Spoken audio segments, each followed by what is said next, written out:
Everyone needs the seas to be wetter. We don't need all our cheese to be cheddar. Our only needs to get better and better and better and better. Hey everyone, this is Jessika Jake. This is the Better and Betterer podcast, and I'm really excited because we're going to try something new and awesome today. With me is Shana Auguste, and she is a self-love coach. And she'll tell you a little bit about that and her consulting practice.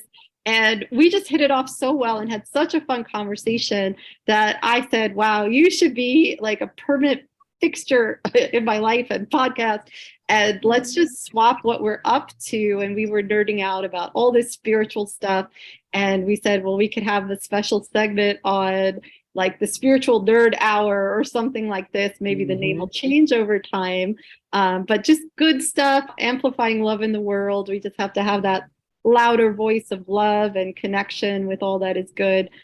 So without further ado, Shana, if you could say hi to everyone. Hello, hello, hello, beautiful people. Thank you so much, Jessica, for having me on. This is amazing. So I am Shana Auguste. I like to call myself the love spreader because that is my mission. That's my purpose, part of my gifts. My main gift right now that I am utilizing is my voice. So doing a bit of public speaking, and through my coaching, my business, Just Love Coaching and Consulting, I'm really using my coaching business as a way to encourage people to love on themselves fully and wholly, build self-confidence, really empower people to own their voice, own the power of their voice. And it's a process that I'm still going through. And so what I love about anyone's business and coaching, a lot of us follow the path of doing something that we are also challenged with. And so we're the experts of our own experiences. And so I'm using my experience of being disempowered, not feeling like my voice mattered, and coming to a place of really just pushing all those walls down and saying, like, I matter to me first, and that's going to make me matter to other people. And if I still don't matter to them, I feel like I matter anyway, so it really doesn't matter whether I don't matter to you. I feel like the power is in owning who you are. You know what I mean? Your quirkiness, your uniqueness, whatever your interests are. And I specifically target mothers of color to work with. That is my primary target audience. But I mean, everybody can, use a little extra dose of love, for themselves. And so I'll work with anyone. I do love public speaking engagements. It's a time to network and really just talk to a wide range of different people with different challenges. So my coaching and any coaching accountability is definitely there. Building practices with the clients of things that they can actually tangibly do within like their lifestyle and with the things that they have going on around them, whether you're a parent, whether you're not a parent, whether you have a few different side hustles or a full-time job in corporate America, but putting yourself first and knowing that it's okay to love yourself selfishly, and in turn, by you loving yourself selfishly, you're able to actually love people that much more because you're authentic and true to yourself. So you can be authentic, true, and genuine to other people. That's so cool. I love it. And that saying everyone says, follow your truth, follow your truth. And it's almost like meaningless on some ears. I know for me too, it's like, well, what does that even mean? And it took a while to realize like, it's what really resonates with you. That's what's true, right? And loving on yourself is really going to be the best way for you to really understand even who you are and then what your truth is and how, I'm really all about amplifying love in the world, calling back to love that which is unaligned, and protecting love, protecting that boundary of love. And so, what you're doing is so important. And I know you have a speaking engagement. Tell us a little bit about that one. Did that happen yet, or is it coming up? It's coming up May 18th. I will be speaking at a suicide prevention conference. And so I'm so thrilled to do it. One, because there was a point in time where I wanted to get into the mental health industry. I'm not closing that door, but I was dealing with my children being diagnosed with autism. And so that kind of put the brakes on me going to school to be a mental health and wellness counselor. And so at that time, before we got the diagnosis, I had applied to do volunteer work at just like to be a suicide prevention, like hotline specialist or whatever. And I really I was like, I can give these people love. I can support them and walk them through a process that is really challenging for them. I know how to make people feel loved, whether I'm in person with them, whether it's over the phone, whether it's by email, text. I have the power to do that. So, how can I do something with that right now? And that was like, I don't even know. I'm trying to think if I even had my business established.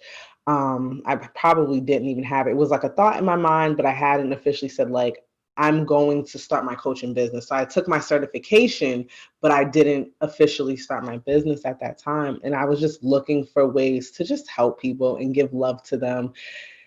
I can't prevent someone from taking their life or making whatever decision it is that they're going to make, but I can impact them and be like a light for them in that moment, or a light that pops up at a moment where maybe they're having thoughts and they may remember my voice and remember my words and how comforting it and soothing it was to support them in a challenging time. And so if I can do that, at the least, to make someone feel loved, heard, acknowledged, understood, I'm like, I'm winning. I'm doing what I want to do. And so to be able to speak at this suicide prevention conference on the topic of self-care is really important because I had my times. I think we've all had our different battles where, things got really tough for us. And to have someone tell you it's okay, give you permission. Like, I'm literally giving you permission to give yourself permission to love yourself selfishly. And it's really about taking back the word selfish. Like, we're putting we're deconstructing it. That's pretty much what my talk is about, is deconstructing the word selfish, and that it's okay to be selfish as long as you detach from the egotistic viewpoint of it, and more so to the point that I'm going to be selfish and care for myself, because the more I'm filled up, the more my cup is full, I can overflow and give that to other people. So it's being introspective, going within to heal yourself, to work on yourself so that you're able to be full and give the way you genuinely want to, rather than depleting yourself by saying, well, I'm helping everybody, but I'm empty and all of that. And that this speaking engagement is going to give me an opportunity to really share that in a different way, because I do workshops and you get your particular group of people, but there are going to be so many people that are not within my target audience that I'm going to be able to network with and share what I'm doing with. And so that's going to open doors in other ways as well. That's awesome. I like that take back the selfish, like I'm ticklish, right? Like, so I'm tickleable, but selfish, it's like I'm about myself, right? And making that word mean something good versus the negative view, where then you overcompensate by giving too much and depleting and narrowing yourself in. So there was someone I followed WellCoa a lot, which is the Wellness Council of America, and at one of the talks they had on screen the different brains, and it was like the stressed out brain, and you saw how little activity was going on there, but it was even worse with the burnt out brain and then the suicidal brain, and like really understanding that when people say that they had a failed attempt at suicide and they say I saw no other option, like they literally can't see any other option. And that light, that voice, that love, at least I think it really picks up in their heart and in their nervous system, where it could really very well like save them, or at least get them to the idea that it's not as dark, right? It's like they're looking down into this black abyss, and their body can't literally even know that there's a possibility of flipping over and looking at the sky and all the possibility, and taking care of themselves and loving on themselves. And we've had, I think, like what ignites our soul versus what sucks out our soul, and taking that inventory so that you can be selfish in that beautiful way you're talking about. So absolutely. I like that. Yeah, that's really, really, really, really, really cool. Yeah, it's so I know we got all geeking out on like from crystals to out of body experiences and all this stuff, but I think it plays into the heart of what you're doing, because like the heart and the self-love and everything is like truly that connector to from the ground and the earthly stuff to like the spiritual stuff, and without trying to like spiritually bypass like all the stuff that's bringing me down and just bliss out and then try to come back to the nonsense. How do we live with that connection kind of running through us, without trying to compartmentalize or deny?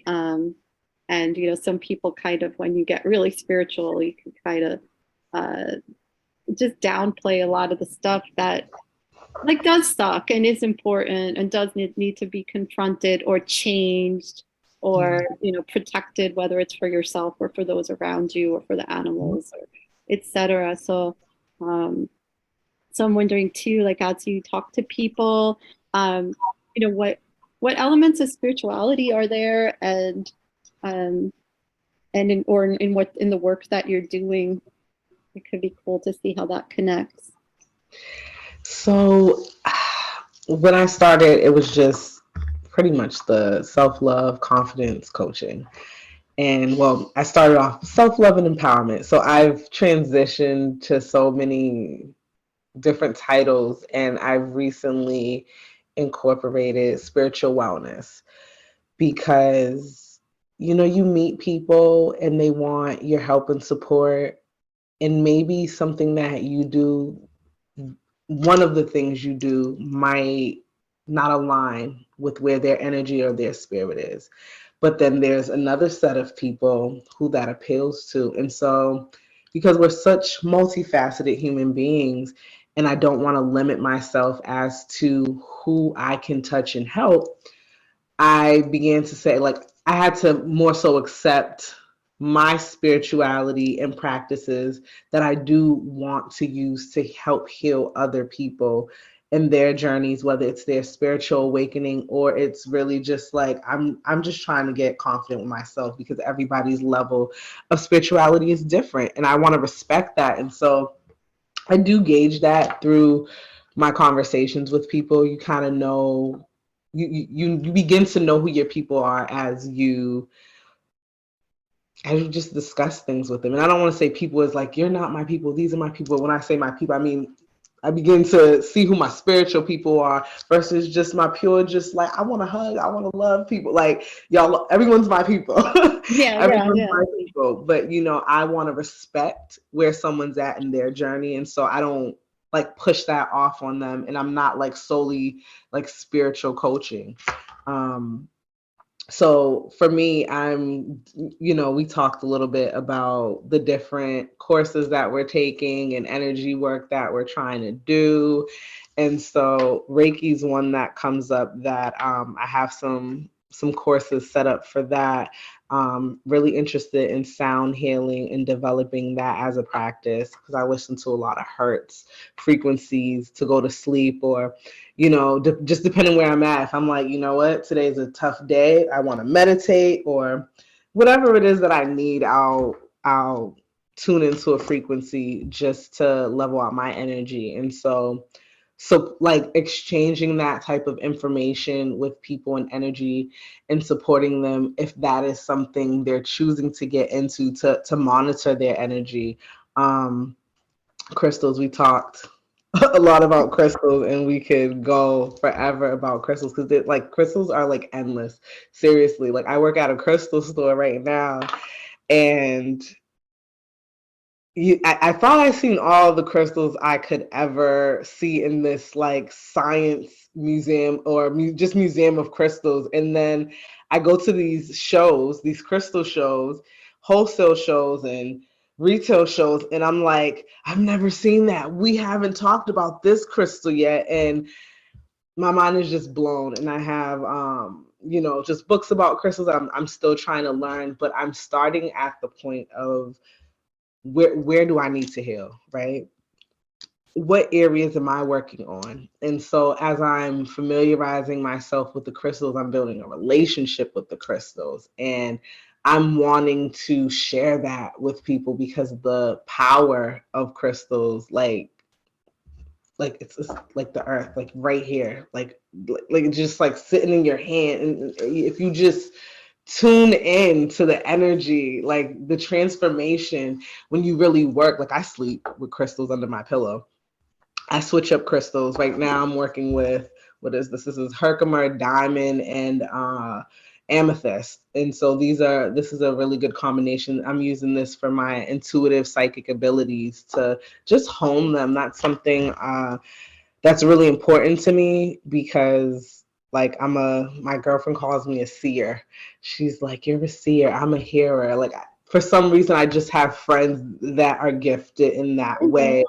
And we're all gifted in that way, right? It's about like tuning into it and Yeah. acknowledging, right? Some people like, oh no, that was something flew by. Maybe something did fly by me. Was like talking to you or trying to, get your, I don't know, the perspective, whatever you want to acknowledge. I'm not going to tell someone like, yep, that was a ghost or that was a spirit or anything Oh, like that. yeah, yeah. But for me, I want to know, I want to tune into those things. And so I'm learning more about that so that I can go on that journey with the people that I work with. And it's a co-creation, right? It's a space where we share, we learn. It's a give and take. And so I'm just setting myself up to be in more and more spaces like that. I'm actually going to be attempting to work at another metaphysical shop. Oh, So I'm trying to get all in it. The one I work now, they do have a reader, a psychic reader on the weekends, and I haven't had the chance to meet her. But this other shop that I'm interested in working in, they have aura readers, tarot readers, uh, chakra healers, Reiki. Like they have it all. And I think the best way to explore anything is just to like fully immerse yourself in it and then really see what resonates with you, and just with your intuition, just go to where it's pulling you. And to me, I'm like, I want to try it all. And there's so much to do, but I'm just going where my heart's leading me right now. that's cool. Yeah, I haven't gotten into the crystals, but I saw something this week. It was one of those kids like Tesla coil lamps. And when you touch it, it's like the zappy light goes to the fingers because it wants to Yep. go around. And so when they were touching it with just their fingers, it's like a little, little line. But when he put a crystal on it, it was like nuts. And it was just like, wow. And because there's Yes. still, I think, like that skeptic part of me. But then there's the other part of me that's like, when I was in that hall of minerals in whatever that natural history museum is or whatever, it just felt so good. And then I've seen things too where they have a speaker and there's sand on the speaker, and depending on the rhythm, it Yeah. makes all these beautiful shapes. And so it's like when this crystal was formed, what was the energy that made this crystal versus that crystal, that crystal? And so it's like, kind of unplugging from that overly logical mind that goes Yes. around and saying, well, just try something. And so that's kind of interesting because someone I know in my family, just bought some kind of self-cleaning crystal or whatever. Yeah. But also being in nature, like helps your nervous system to regulate itself back to like safety, right? And so if you have these things that are beautiful of the earth, they could help even in that way. But I'm totally open to it now. And the Reiki, I took a fall last week. I and I fell. I should have been really hurt. I fell on both my knees. My toe went backwards. It was already throbbing. Fell on my wrist, and I just started. I literally sat down in the parking lot. I had fallen off the curb that I'm at all the time, and I just did Reiki on myself. And I did it. I got the tiniest little pink circle on under my knee, but no pain after that. And then it was funny because even though I didn't fall on my back or anything, I didn't Reiki my back. It actually had like a slight pain in my back. And I was like, that's funny that I kind of was able to like heal those other parts, but I didn't know to like touch my back. Maybe it took some kind of impact, but it was phenomenal. And, that was another thing that even though I know they've done studies and said they had fake Reiki practitioners and real ones, and there was a statistically significant difference in like the outcomes from the reals and the fakes. And it's like, okay, great. And then there's still like that little logical, scientist part that's just like, nah, but, there it is. You try it and it helps you. And when my daughter did Reiki on me, when we took the course, I had this pain in my leg and foot for like weeks, if not like more than a month. And it went away like that when she did the Reiki on me, both my leg muscle and my foot muscle, and it never came back. So it's like, even though we don't understand it, like somehow it's doing something. Like, we don't see the microwaves cooking our food, but we trust it's going to cook our food for us. And trying to just, be more open myself. Why not? Right. So, Yeah. Yeah. Oh, I'm trying to think. You said so much. I'm like, do I need to be taking notes here so I can make sure I hit all these points? Because I'm like going off inside with all the different things that you're talking about. It's so powerful. The funny thing about crystals, just related to energy, just because we're all energy, right? And Yeah. you're doing Reiki, that's energy, the power of energy, how we can transmute energy and what we can do with it.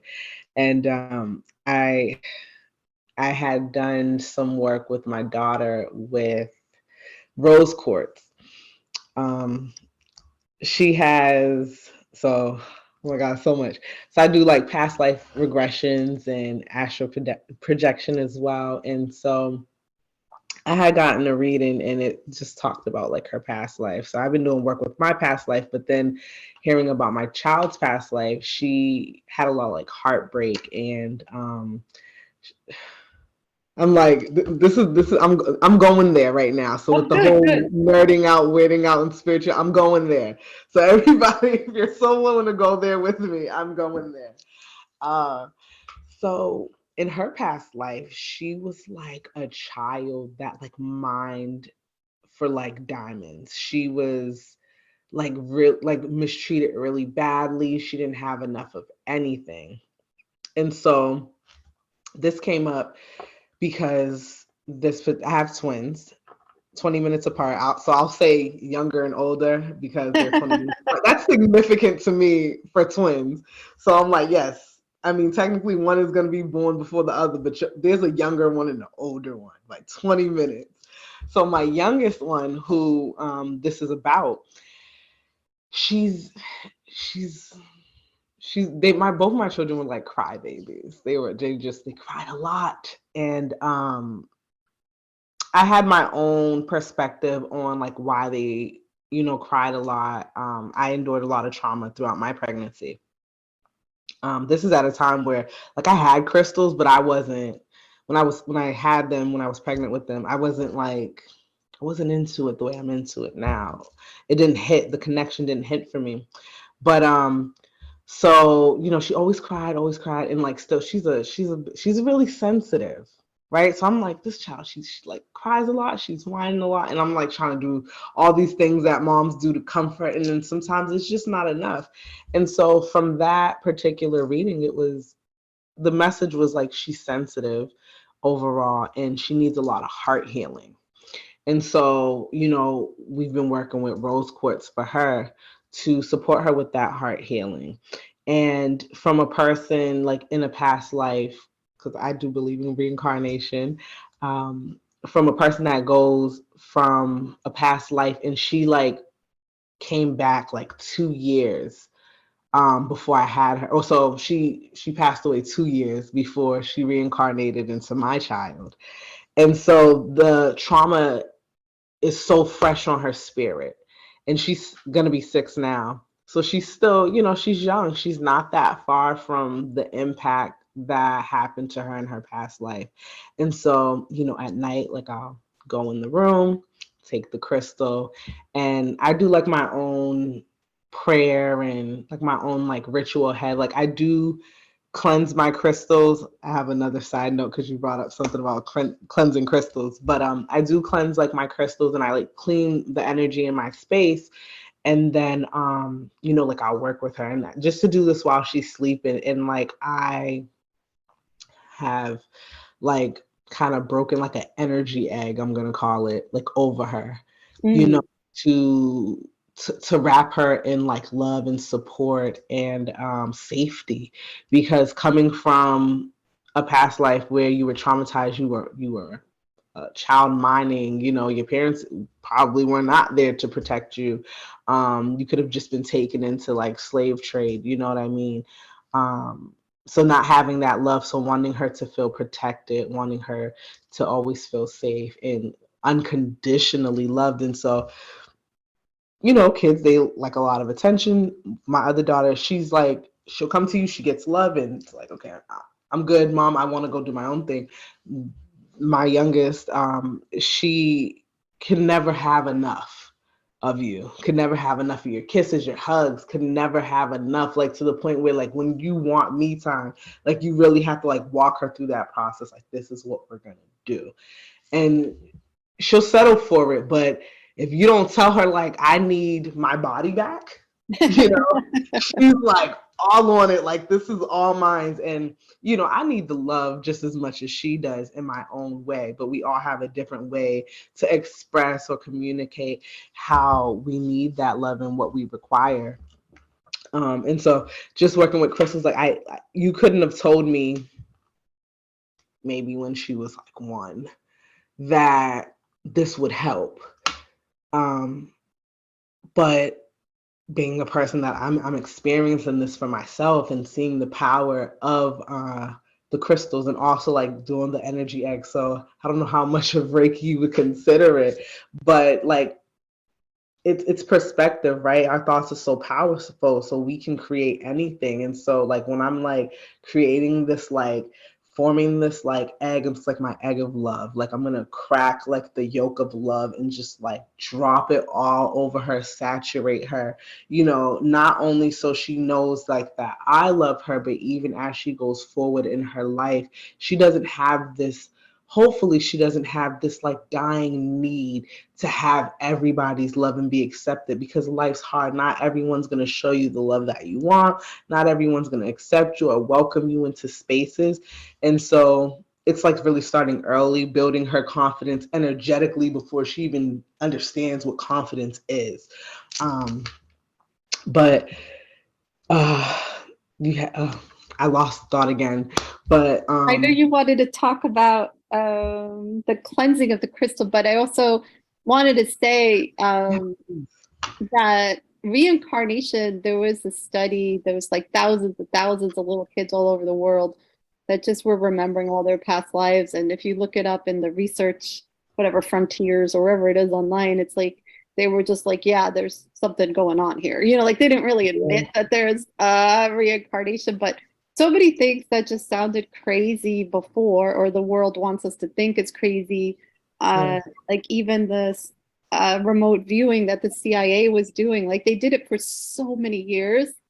And then they said, oh, we stopped it because it didn't work. Would they have really done it for that many years? And they've had like so many successful missions and saved so many people that were kidnapped, et cetera, et cetera. But then they wanted to say like, oh, no, that wasn't a real thing. But if you look at it, it's just like Yeah, it was, you know, and so, Yeah. and like enough people come forward who were participating, and they're like these military, you know, like you know, like military people who aren't like, you wouldn't just make this up for giggles and you know pretend that it was real and it wasn't. So Seriously. it's just cool. It's just really cool. So I do believe in the reincarnation. My daughter, when we were little, we watched the movie. It was Robert Downey Jr. and somehow it might have been chances are he had died, but he had come back younger. So now he's dating the daughter of his true love.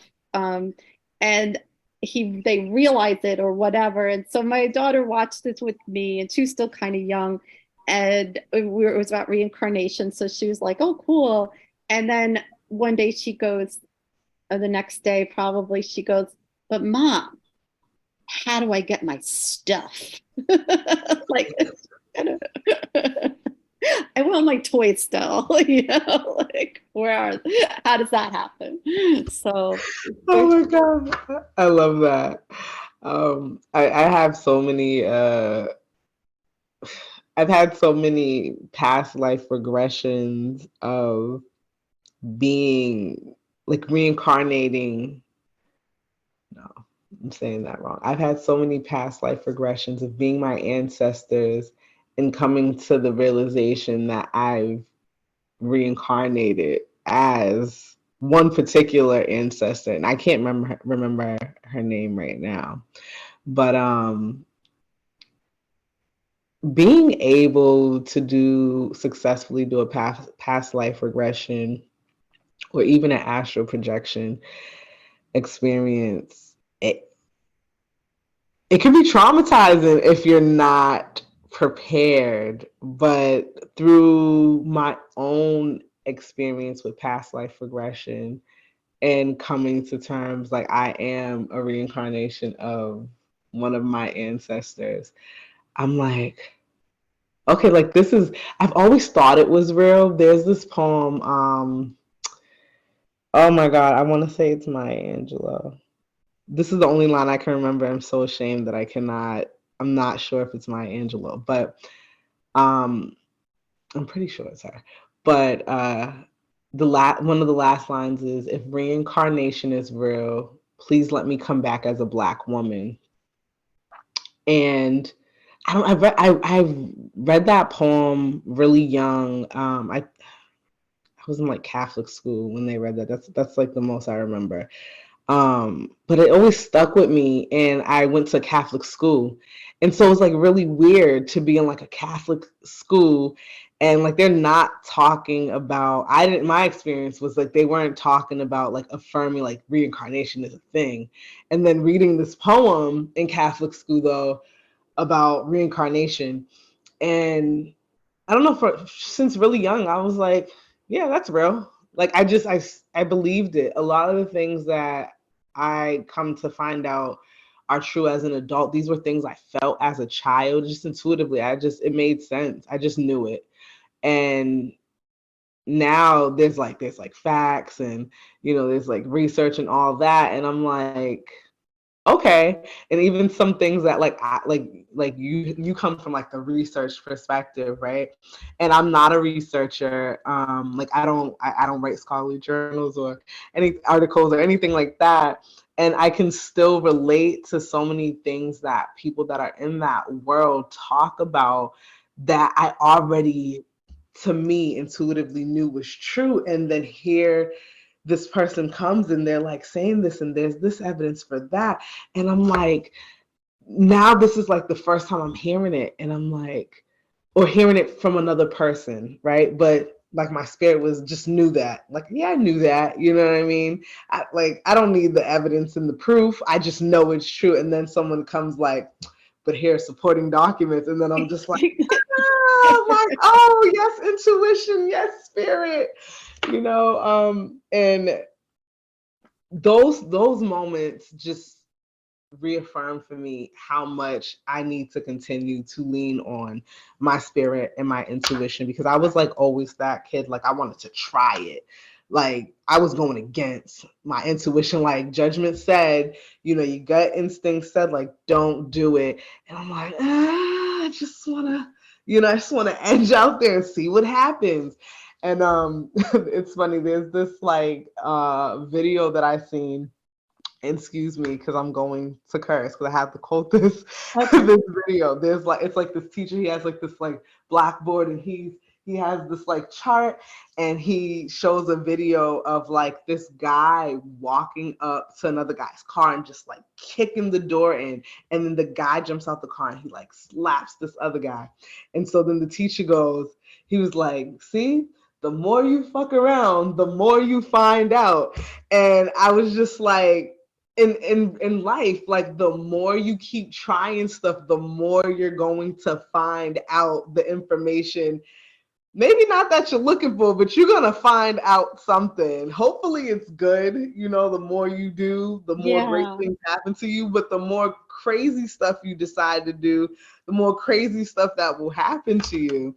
And I like, it's so comical to me now, knowing all the things that I have done to go against my intuition, my better judgment, and how much I found out, how much I experienced. And it all came because I didn't trust my spirit. I was exploring, and as you should as a young person, I was exploring and figuring things out, and it all taught me like your intuition is your compass. It's the key to you moving in the direction that you need to move in.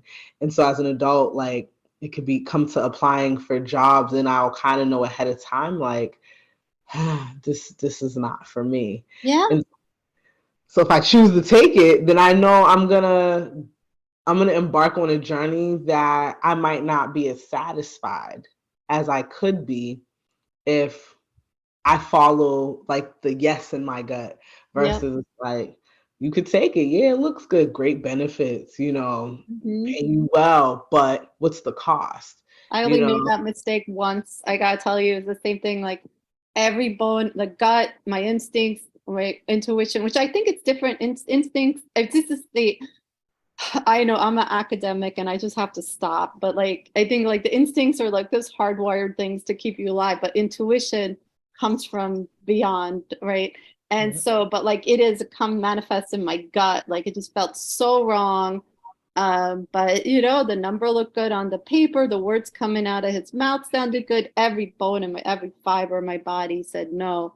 And I get there, and every single second I don't want to say I hated it, but it felt wrong.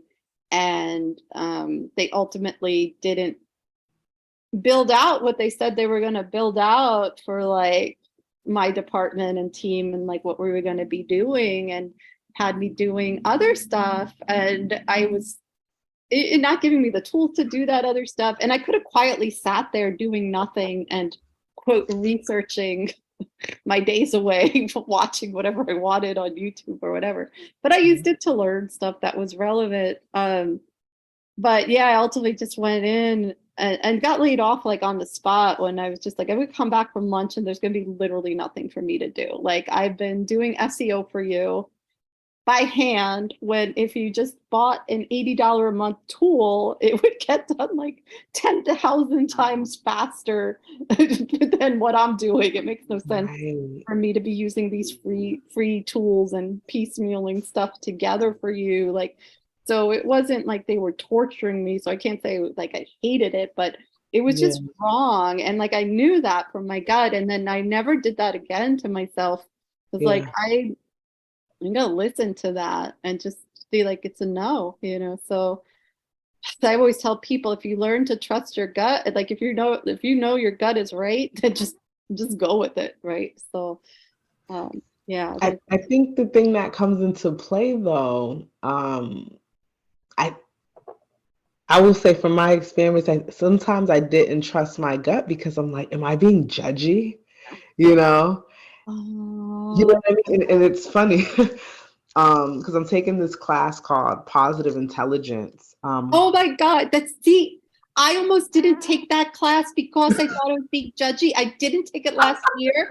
I took it this year as a form of growth and openness. And you were right. It is not for me, unfortunately. Like, no offense to people who are trying to help their world in their own ways, but Yeah. exactly, great example. But I thought you're right. You're right. I did it to myself too. I did. If that's where your story was going, that's where mine is. No, tell me more. I want to know more. Oh, because it's not love aligned. We're talking about things coming out of your mouth that are a blessing or a curse, Yeah.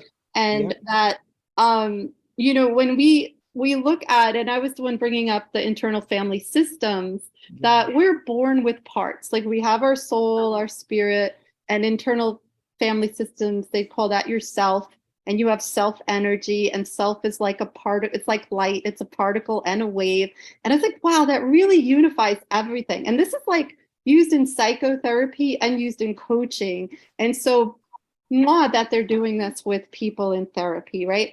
And so we're born with parts. And if you think about it, Myers-Briggs or all the personality stuff, there's all different parts of your brain, and which ones are you using more than others? And down, you have your rage system, your seeking system, your play system, like it's all wired up in there. And so, of course, you'd have parts and different aspects of yourself. So we're born with our parts, but then, and they're all intending to do good and help us live, keep this biological spacesuit alive for us. And sometimes the parts just take on like a coping mechanism or a pattern or step up to help you. They call them burdens. So now you have protector parts that are stepping up, and now they're like a little bit extreme. There's a part of you that could be like, I don't know, I'm gonna make it up, but like, let's say there's a part of you that's like really good with boundaries, but then like you got yelled at and screamed at, and now suddenly they're weaker because it's like, I'm gonna be a people pleaser now because otherwise your mom's gonna grab you by the hair and throw your head in the wall or something like this, right? Yes, my mom used to do that. But yeah, so like your parts adapt and they seek to protect you. But the idea is like you could love on those parts and have a conversation with them, and like, how do you think you're helping me, and what are you afraid will happen if you stop this role, and do you realize that I'm a 52-year-old grown-ass woman and not the 3-year-old I was when you popped up to help me in this way? And they literally take on a more productive role. So when I was bringing it up, and I've seen this even with, I'm certified with Amen University, and he used to talk about kill the ants, kill the ants. Like, that's so much energy, like a game of whack-a-mole.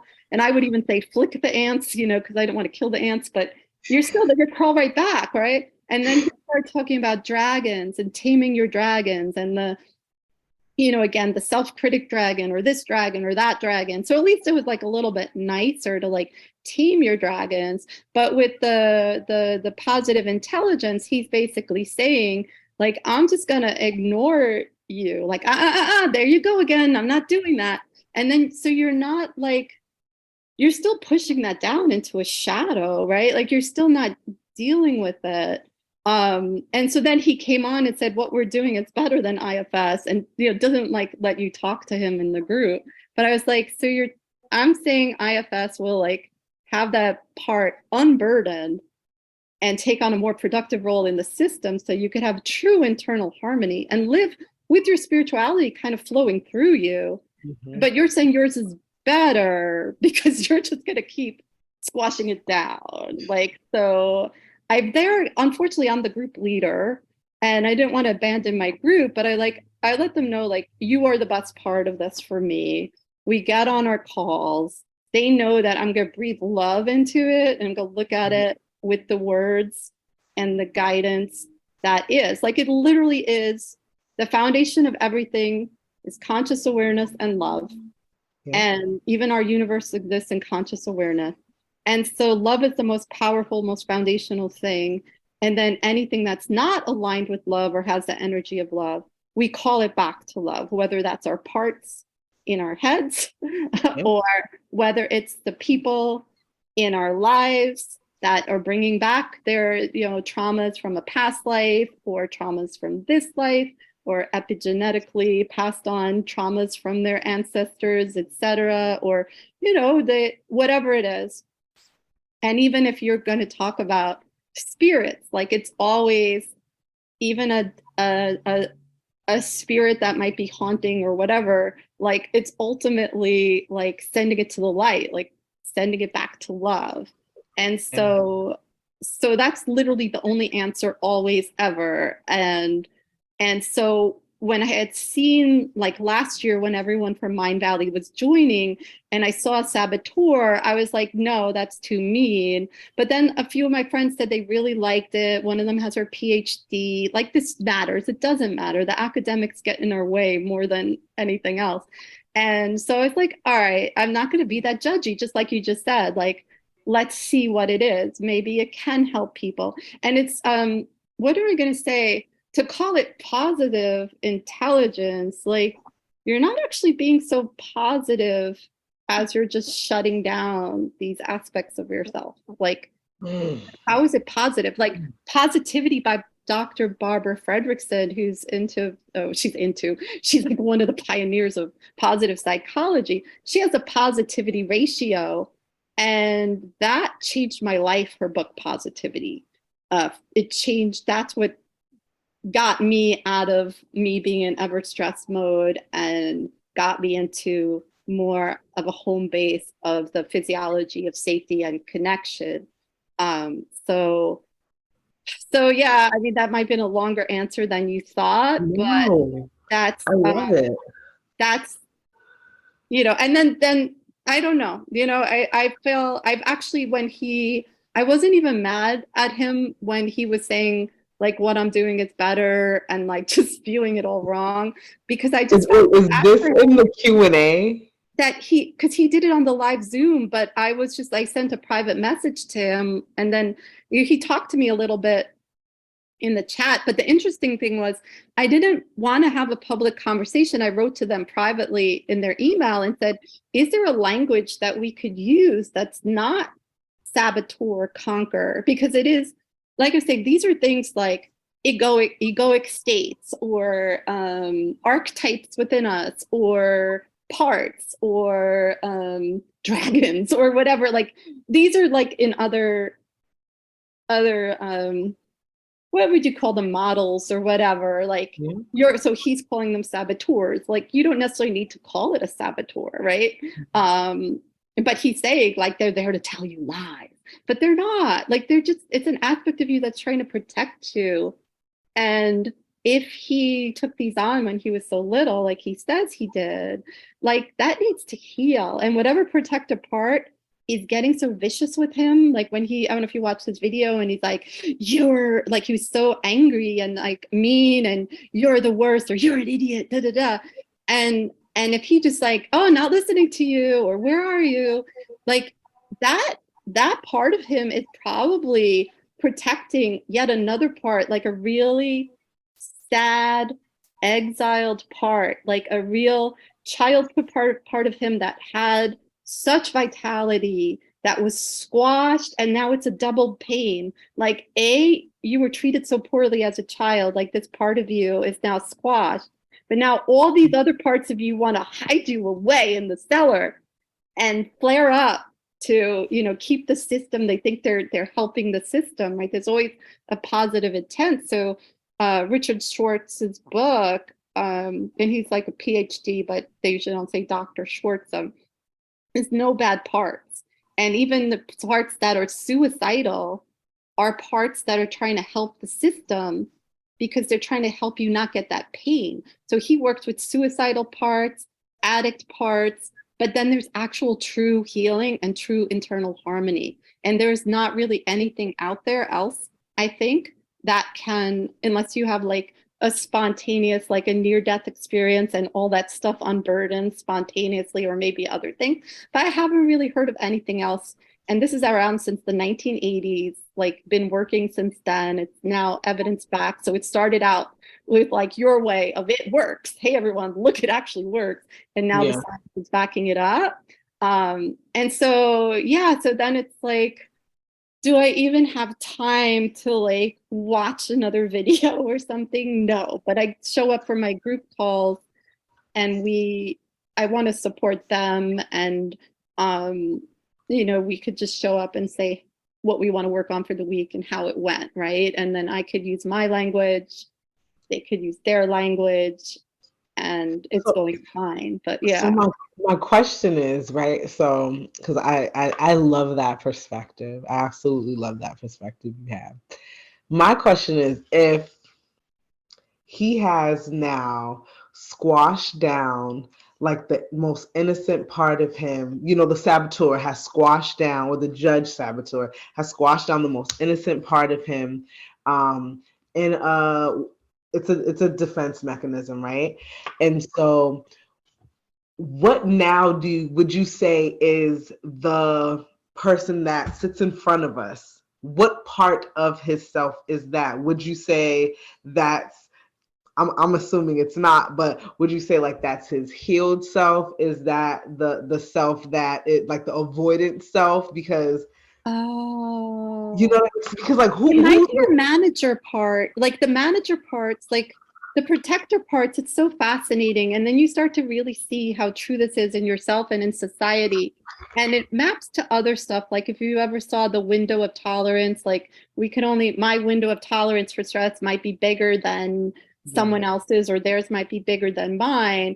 And if we're outside of my window, I'll either become like hyper, like more sympathetic mobilization stuff, or I might be hypo, where it's like more dorsal vagal, slower down. But our society actually rewards the people who are in ever stress mode, mobilized, fight or flight, sympathetic, and says, oh, you're lazy. And like, unfortunately, and I brought this up, I think, on a different podcast. It was like sad because it was like, I could see that my older sister went more hypo, but she was always, why are you so lazy? Why aren't you more like your sister? Like I was saying, that thing I was saying about the hair and the head against the wall was all true. Or they should crack or bowl their heads together. Like became the hyper one. And so I was rewarded. Jessie, go, go, go. She won't stop. Not to mention my grandmother was like that. And I idolized my grandmother. It's like, oh, she's little Mary. So now I'm buying into this ever stressed mode and even feeling like I'm better than this other person, which is shitty, right? And since we're going to curse on this podcast, we're going to curse on this podcast. So, but you have like the protector parts could be like these managers that like keep you in line. And so and then society loves those. So you don't even think there's something wrong with you, but you're just going and going. And then at some point, it's just like you're just burning yourself out and you're down that toxic, work environment, burning yourself out. It's just this disaster. I mean, that's when I did the positivity book. That's when that turned my life around.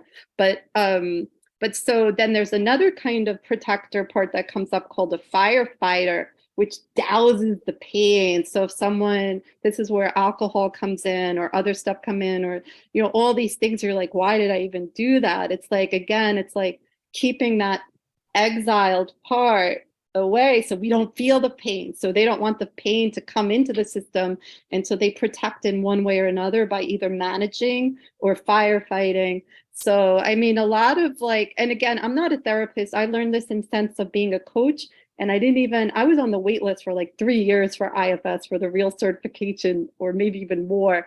I only did like a 12-hour course on PESI.org. So I'm allowed to use what I learned in there with coaching or whatever, but by no means, I would think he should go to actual, I mean, if this was just someone asking me like, hey, this sounds neat, what should I do? Since he admitted to like a history of depression, I would think an IFS certified therapist would be the way to go. And I was like, why don't you?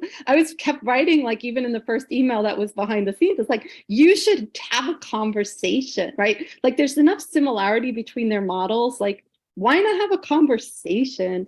If you've heard of Gabor Mate, it's his name, Gabor Mate. Everyone loves him these days. The myth of mental illness. What is it called? Like, the myth of normal. And like, our society is so abnormal. How could you have like normal? I forget what it's called. But anyway, everyone loves on him these days. He goes to Richard Schwartz for like IFS. So anyway, I thought like that could be cool. Like they could talk and like, how does this relate? And so, that didn't happen, but that could still happen. That would be amazing. So I think it's far be it from me to like diagnose, but like to answer your question, like it could be like very protective managerial parts. He doesn't strike me as someone who has a lot of like self energy. He doesn't seem spiritual to me. I didn't go too far beyond since like some of those interactions. But it seems like a very like regimented left brain kind of manager style. And he has fun with it. Granted, he says he plays around.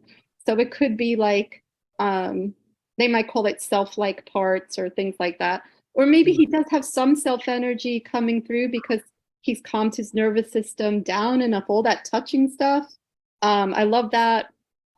I do healing touch, so we know all the spots where you get the most delta waves to calm your brain down, heal your brain, heal your traumas, boost resilience and all that. So I think he's probably getting himself to that nice physiology of safety and connection. So out of the fight or flight mobilization and in the, they call it the social engagement system or ventral vagal. If you ever do yoga, I would say like put up your two pieces of fingers, you have two piece symbols like ventral vagal. So he's probably getting himself in there and getting some of that energy, but he's not healing, right? And so that was more, and that's good because I think the old school Jessika would have been like more angry, need to be right, or you're wrong, or whatever. But I was more just felt like I didn't communicate well enough this IFS for this man to actually see how much it could like help him, and like more saddened that like he is still going to deal with this probably for the rest of his life.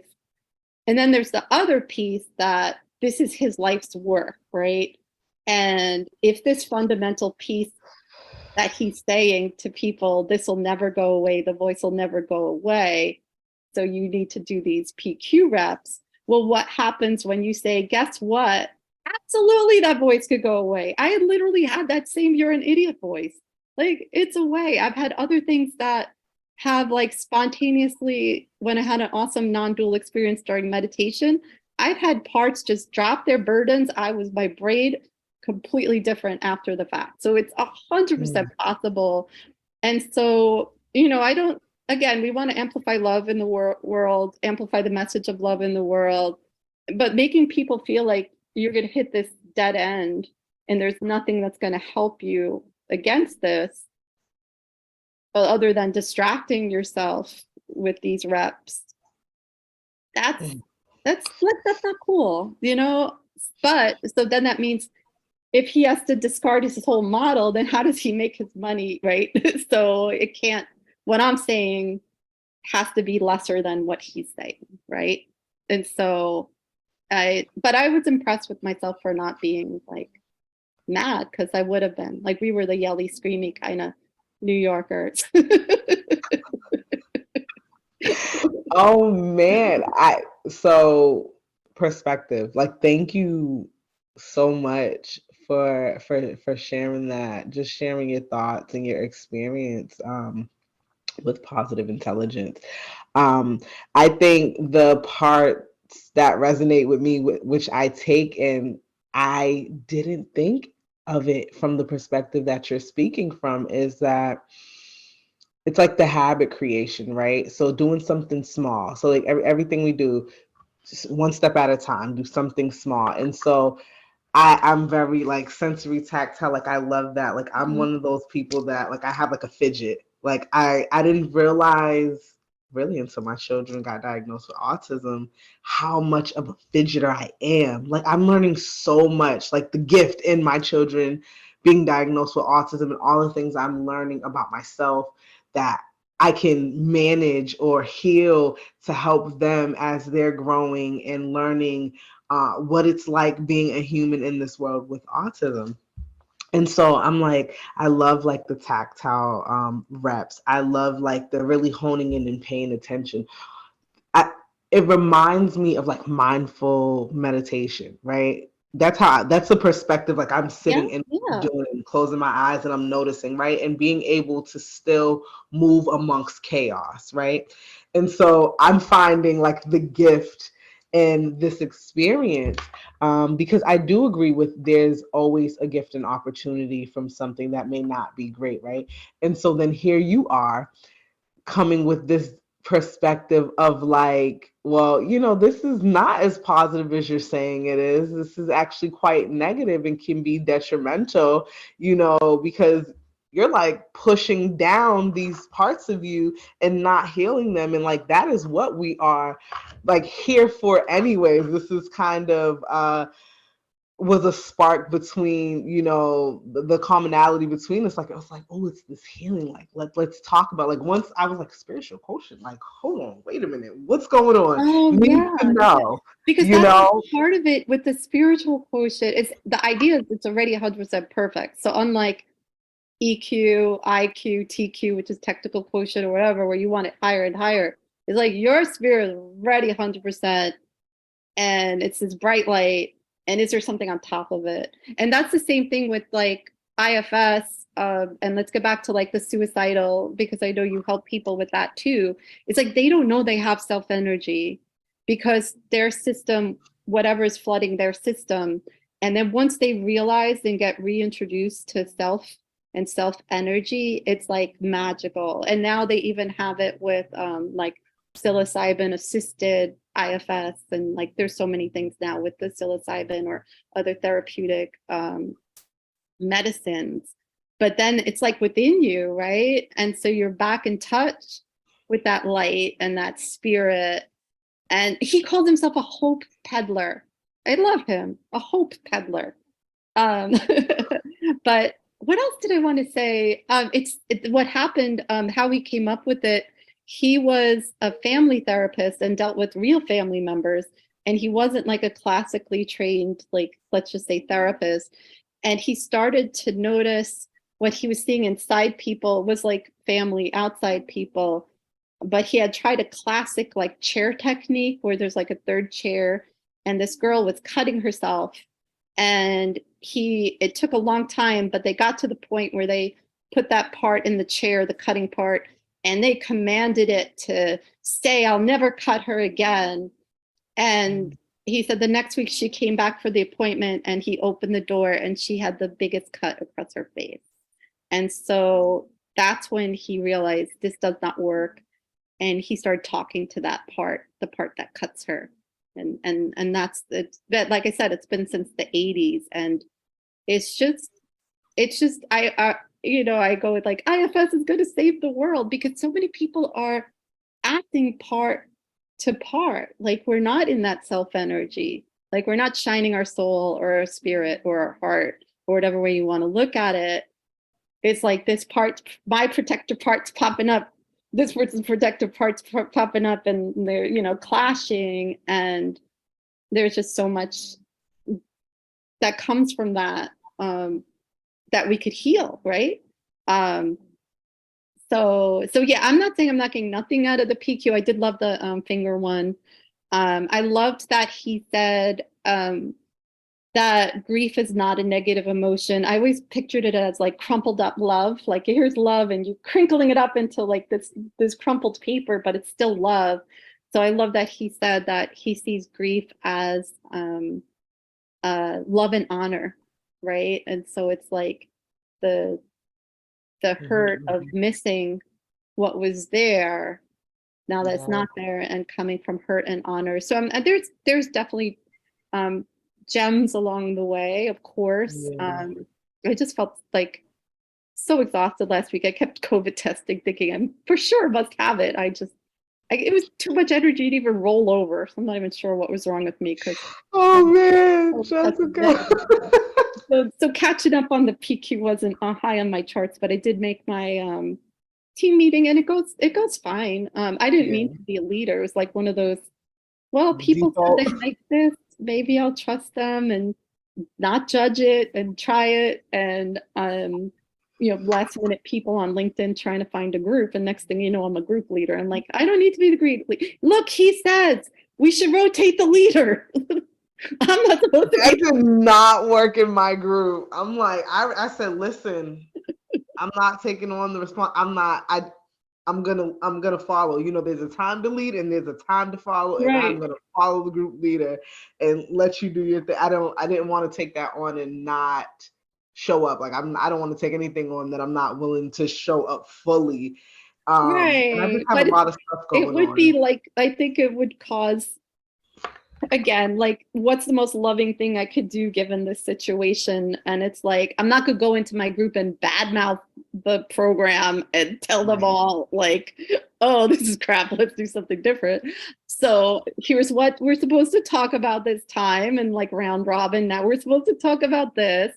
And just say, someone asked me in the little pot, well, I guess it doesn't matter, but anyway, because we're not going to breach any confidentialities or whatever. But yeah, I'm true to like my truth. I'm not going to suddenly like use that vocabulary, but I could certainly have a good conversation with my group and say, I Yeah. was focusing last week on avoidance because like, what's going on with some stuff in my life? And I was trying to pretend there's nothing wrong when there is. Or maybe not. I don't know what it was, but I don't want to get into it on potentially.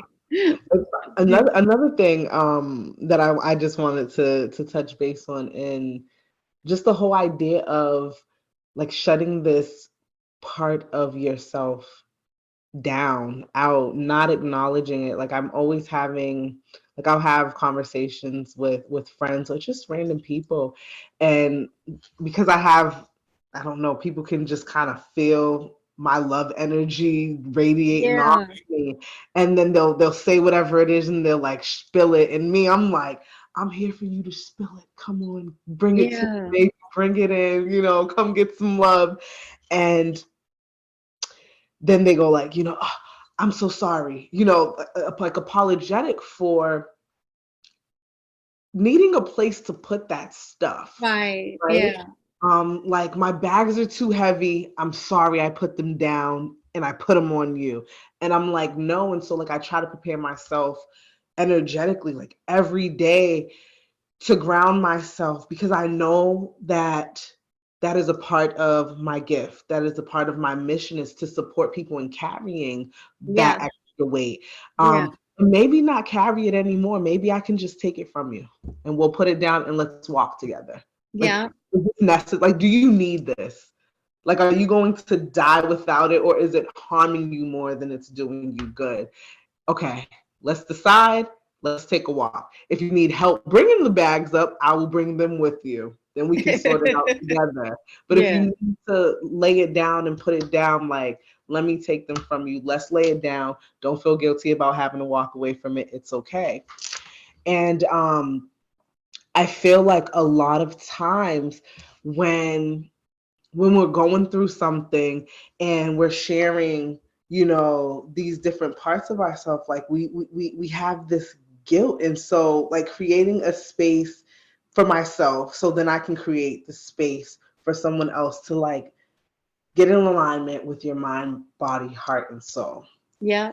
And to be in alignment, with your mind, body, heart, and soul, you have to acknowledge your mind, body, heart, and soul. And I feel like this is what you're saying, as all the parts of ourselves, the angry parts, the hurt parts, the trauma, like what, all the parts, whatever it is that someone is individually experiencing, give it voice, right? And so that's why I'm like, yes, talk to me. I want to hear it. Yeah. Don't feel apologetic about, saying it to me, because there's someone like clearly that you're not able to say it to, because maybe you wouldn't say it to me if there was, because it'd be somebody else. Right. And sometimes people, they don't want to go to therapy, whether it's because of some generational stuff, whether it's just because of their own shame, whether it's because of affordability, time, whatever it is. But you meet a perfect stranger, and I'm not analyzing you. I'm not psychoanalyzing you and telling you what you need to do. I always suggest, I never tell someone you need to do this. From my experience, this has helped. Hopefully this can be a nugget that you could apply. Do with it what you will. If you would like to take that on, it makes sense for you and it's in alignment with your spirit and what you can do for yourself, by all means, borrow from my energy, borrow from, my experience and resources. If not, put it to the side. thank you, but no thank you. Maybe I'll have something else that I can offer you.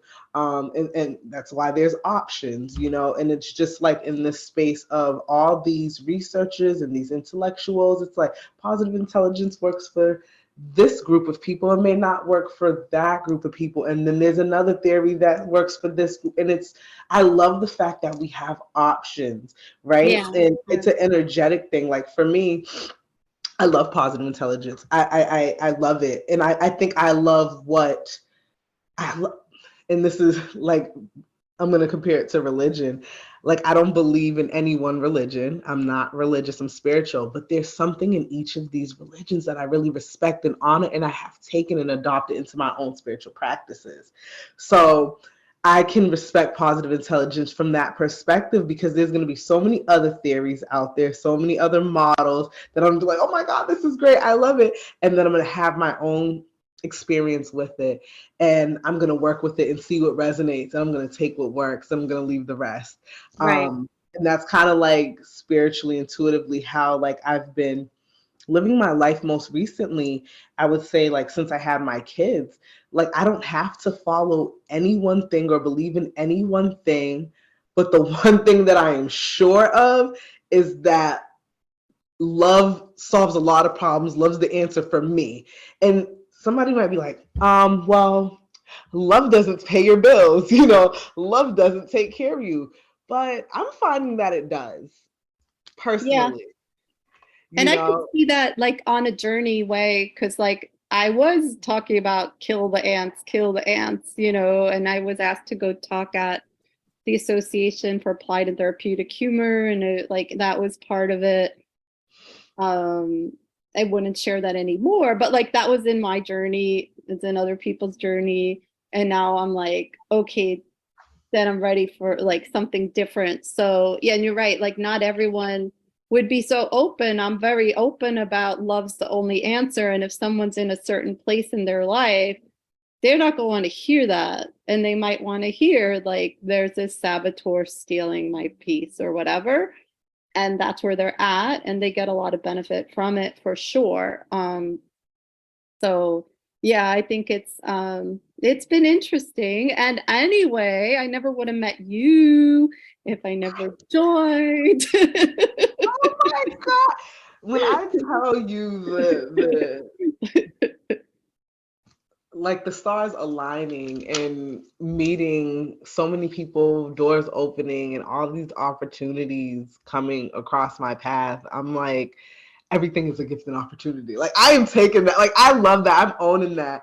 And it's just my optimistic mind, which I've had before I knew anything about positive intelligence, but I love that phrasing, because it is and has been and will continue to be a gift to have come across your path and the work that you're doing, and just to have this open and honest conversation from two different like worlds of like study, you know what I mean? Coast to Like, coast, right? You're in Boston. East it's so Coast. awesome, even though you're originally from the East Side. That's true.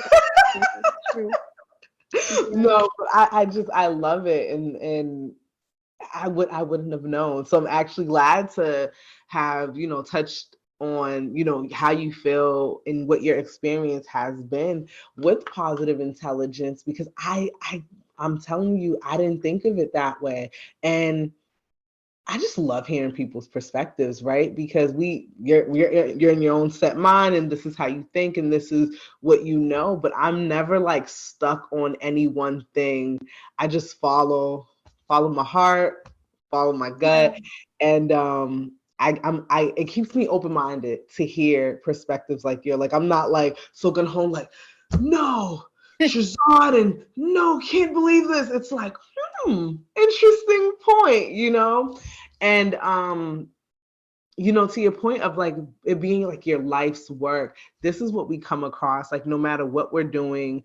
You put yourself out there on the line. This is something you believe in, and you create this, model, program, whatever it is that you create. And there are going to be people that, don't necessarily agree, or they can poke holes or just bring a whole new, shine a whole different light that maybe you didn't see or you did see, but you're like really focused on that and still moving forward with it. You know what I mean? Still being empowered to know that you're going to be judged, you're going to be criticized, you're going to be liked, you're going to be disliked, so many things under the sun, but knowing your mission, your purpose, and sticking with that. And if that's what you believe, it's right for you.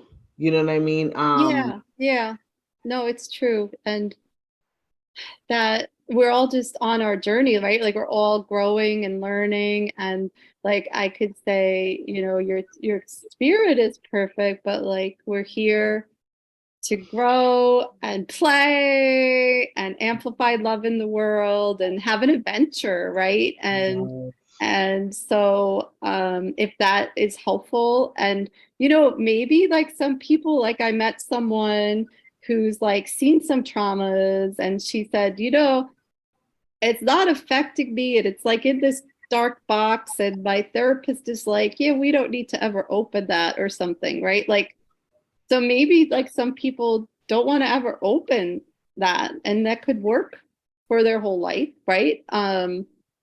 So yeah, I mean, like I said, I'm not the one to like diagnose or say anything because I'm not a therapist.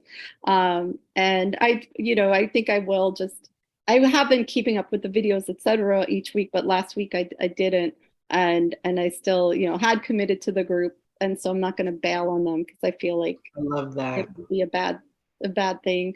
Like the best thing I could do is just show up, and it'd be what resonates with me. I share what I like. Like I think he had good comments on the discernment versus being a judge. And like when you discern, you're coming from this place of love, and when you're judging, it's like that meaner take. And so that's why I thought I could integrate the two, right? Like how do we say what you're saying instead of using saboteur, say part? Like how can we say instead of conquer, call back to love, right? You know what I mean? But some people are going to want to conquer because that's where they're at in their life, and they'll get help, I'm sure, right? Like or for the most part they could probably get benefit out of it. I just am concerned, like when you sweep things under the rug they're still there. Yeah.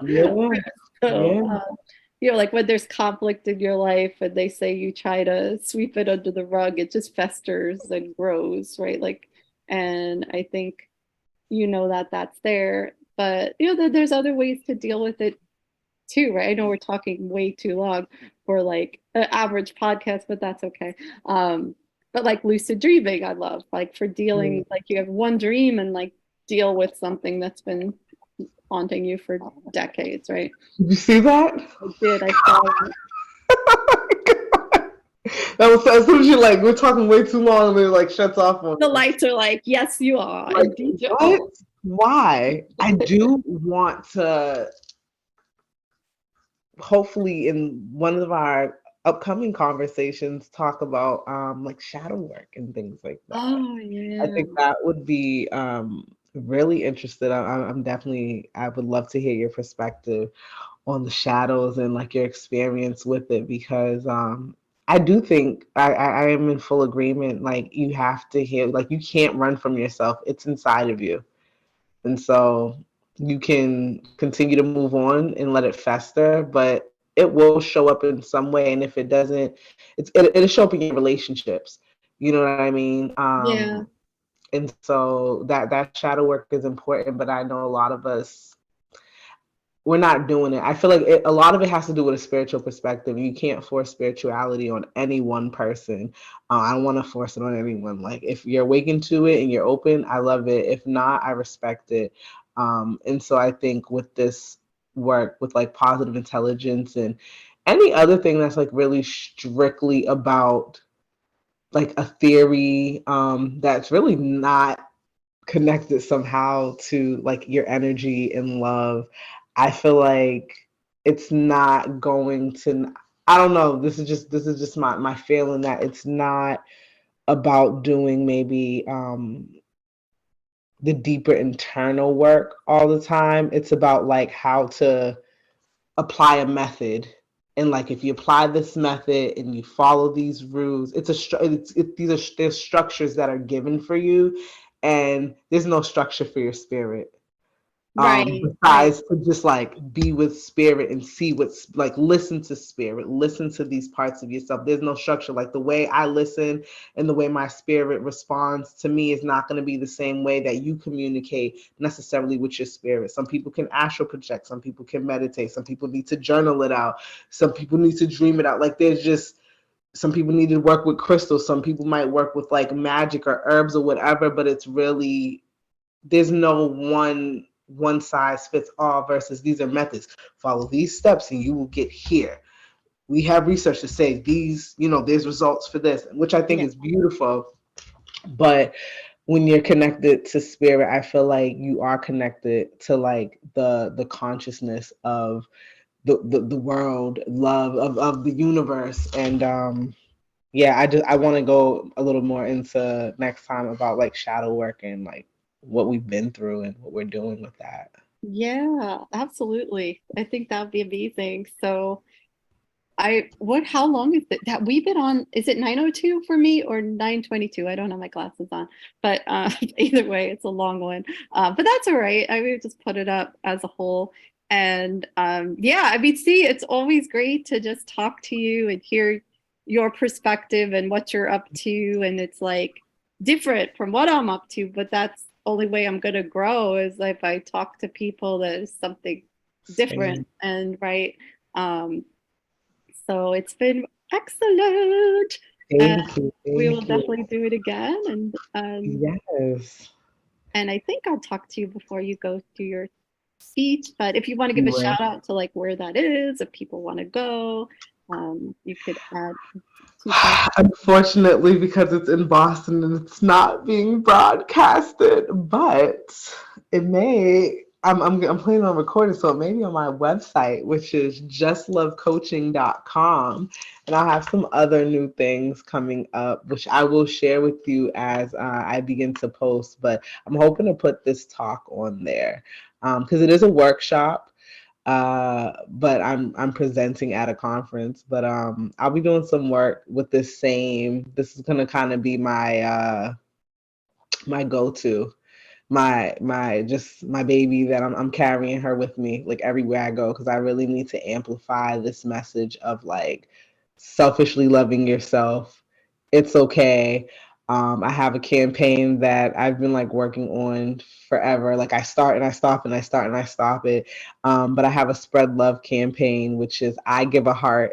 And so it's really me just connecting with people and handing out a heart card with my campaign. It's gonna be like on some hoodies and t-shirts, but having positive messages on the other side of it, just as a reminder of how valuable you are as an individual, how loved you are, and you're noticed and you're seen. And if I can just like make someone feel that and make just that impact alone, I'm like, if I can't do anything else for you, I can do that. I'm winning. So I have it's not a heart card, but it's a coin, and it's like if you see something you don't like or whatever, then it's like flip it, you flip the coin, and it's like call it back to love, or amplify love, speak love into the situation or the person or whatever. So I love it. Right, that's why we're like besties. But right. Thank you so much again. It's been so awesome. I think next time we should put a little timer on, so we want to like keep it at a average listening. Well, thank you so much, and have a wonderful evening. You too. Bye. Shine up like the beams of LUV Spreadah. Keep on dreaming.